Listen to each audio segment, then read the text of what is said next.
अपर तहसीलदार कार्यालय धुळे शहर यांच्याकडून महसूल दिनी विविध दाखल्यांचे वितरण। महाराष्ट्र शासनाच्या वतीने व आदेशाने संपूर्ण राज्यभर 1 ऑगस्ट हा महसूल दिन म्हणून साजरा केला जातो। तसेच 1 ऑगस्ट ते 7 ऑगस्ट दरम्यानचा काळ हा महसूल सप्ताह म्हणून राबविला जातो। आज सप्ताहाच्या पहिल्या दिवशी म्हणजेच 1 ऑगस्ट महसूल दिनी अपर तहसीलदार कार्यालय धुळे येथे अपर तहसीलदार श्रीमती वैशाली हिंगे मॅडम यांच्या आदेशाने व मार्गदर्शनाखाली नायब तहसीलदार श्री अविनाश सोनकांबळे, निवडणूक नायब तहसीलदार श्री धर्मेंद्र पाटील यांच्या हस्ते अर्जदारांना विविध दाखल्यांचे वाटप करण्यात आले। कार्यक्रमाचे प्रास्ताविक महसूल अधिकारी श्री किरण कांबळे यांनी केले। महसूल दिन व महसूल सप्ताह याविषयी त्यांनी माहिती दिली।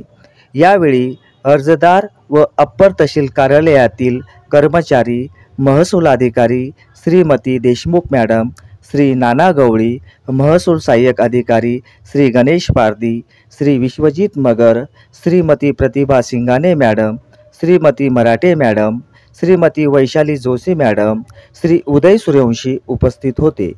महसूल अधिकारी श्रीमती देशमुख मॅडम हे सेवानिवृत्त होत असल्याने कार्यालयाच्या वतीने त्यांचा सत्कार करण्यात आला। नायब तहसीलदार श्री अविनाश सोनकांबळे यांनी सांगितले की 1 ऑगस्ट महसूल दिन राज्यभर साजरा केला जातो। महाराष्ट्र शासनाच्या आदेशाप्रमाणे महसूल सप्ताह साजरा केला जाणार आहे 1 ते 7 ऑगस्ट दरम्यान।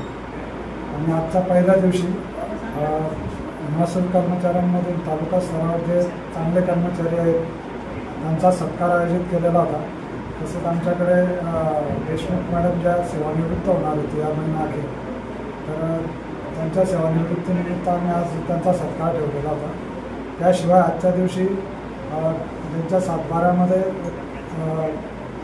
दुरुस्ती करावायची आहे असे जे अर्ज होते प्रलंबित अर्ज, तर त्या अर्जावर निर्णय घेऊन ते आदेश वाटप करण्याचा कार्यक्रम आज घेतला आहे। पुन्हा रेशन कार्डमध्ये नाव ॲड करणे, कमी करणे या संदर्भात देखील आज कार्यवाही केलेली आहे, तेही वाटप करण्यात आले।